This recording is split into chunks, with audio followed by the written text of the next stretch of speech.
اپنی آنکھوں کی حفاظت، وجہ اس کی یہ ہے کہ ایک طرف سے ہماری ہی بہنیں، ہماری ہی بیٹیاں، ہماری ہی مستورات، ہماری ہی خواتین فیشن کر کر کے اور پرکشش لباس پہن پہن کر اور خوب میک اپ کر کر کے پھر رہی ہیں، اور گویا یہ مردوں کے لیے مشکل ترین امتحان ہے اپنی آنکھوں کو بچانا۔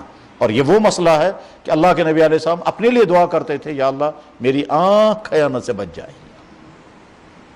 تو آج کے سارے لوگوں کو، اور یہ نہیں سمجھنا چاہیے یہ بیچارے جو جوان ہیں انہی کے لیے امتحان ہے، نہیں، یہ بوڑھوں کے لیے بھی امتحان ہے۔ یہ نہیں سمجھنا چاہیے بیچارے یہ جو سیکنڈ ٹائٹ پہننے والے انہی کے لیے امتحان ہے، نہیں، یہ مسجد کے امام صاحب کے لیے بھی ہے، یہ مولاناؤں کے لیے بھی ہے، یہ عالموں کے لیے، یہ بزرگوں کے، ہر ایک کے لیے امتحان ہے۔ حتیٰ کہ بڑھاپے میں انسان، بوڑھا انسان بیٹھا ہے، اس کے بعد عورتیں آ گئی، اس کے لیے بھی امتحان ہے۔ ایسا نہیں ہے کہ صاحب بیچارے جو ہم کچھ لوگوں کو کہیں ان کے لیے نہیں، سب کے لیے امتحان آئی ہے۔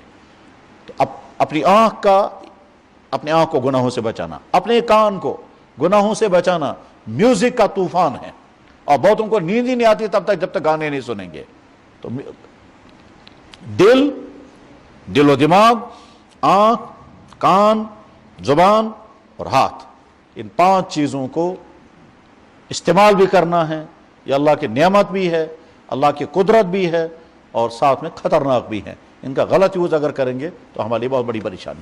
بس اپنے جسم کا صحیح استعمال کرنا ہم کو سیکھنا ہے، اور یہ بات قرآن کریم میں اللہ تعالیٰ شانہ الگ الگ انداز میں بیان کرتے ہیں۔ کہیں کہتے ہیں دیکھو یہ ہاتھ پاؤں میری نعمت ہے تمہارے پاس، دیکھو یہ آنکھیں میں نے تمہیں دی، یہ میری نعمت ہے، دیکھو میں نے تم کو زبان دی، زبان میں بولنے کی طاقت دی، یہ میری نعمت ہے۔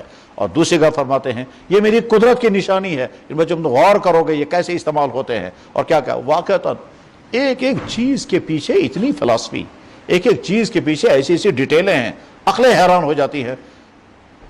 اس لیے یہ جو میڈیکل پڑھنے والے ہیں، جب وہ پڑھتے ہیں علم تشریح الاعضاء، جس میں تشریح الاعضاء اس کو کہتے ہیں انیٹمی، یہ انیٹمی جب پڑھیں گے تب سمجھ میں آتا ہے اللہ کی قدرتیں کیا کیا۔ یہ آنکھ کے اوپر کور ہے جس کا ہم کہیں گے شٹر، یہ اتنا تیز کام کرتا ہے کہ جب چاہیں کھولیں گے، جب چاہیں بند کریں گے، تیز کھلتا بھی ہے، بند ہوتا ہے، کھلتا اور بند ہوتا ہے۔ کیوں؟ اس کا سپرنگ اتنا فاسٹ اللہ نے بنایا کہ ہم جب چاہیں بند کریں گے، جب چاہیں گے کھولیں گے، اور وہ سپرنگ ہمارے ہاتھ میں نہیں ہے۔ ٹھیک، اگر یہ سپرنگ فیل ہو گیا تو پھر کیا ہوتا ہے؟ ایک فیل ہوتا یہ ہے انسان چاہتا ہے آنکھ کھلے، یہ کھلتی نہیں ہے، پھر مجبور ہو کر پھر ایسے کھولنی پڑتی ہے، ایسے جو ہی چھوڑتا ہے یہ واپس گر جاتی ہے۔ پھر چنانچہ میں نے ایک شخص کو دیکھا، بہت تعلیم یافتہ، شاید کسی کالج کا پرنسپل بھی تھا، وہ دیندار، نمازی بیچارہ، سب کچھ، لیکن میں نے مجھ سے پوچھا خیریت جی کیا ہو گیا ہے؟ کہنے لگے یہ آنکھ گر گئی نیچے، اور میں نے بنگلور میں 50,000 روپے کا انجیکشن لگایا مگر یہ واپس نہیں آ سکی۔ کیوں صاحب؟ کوئی نرو مسئلہ ہے، اور یہ آنکھ لوز ہو گئی، یہ نیچے گر گئی۔ اب ہم سمجھے جس کور کو ہم کچھ بھی نہیں سمجھتے تھے، اس کور کا کام کتنا بڑا ہے۔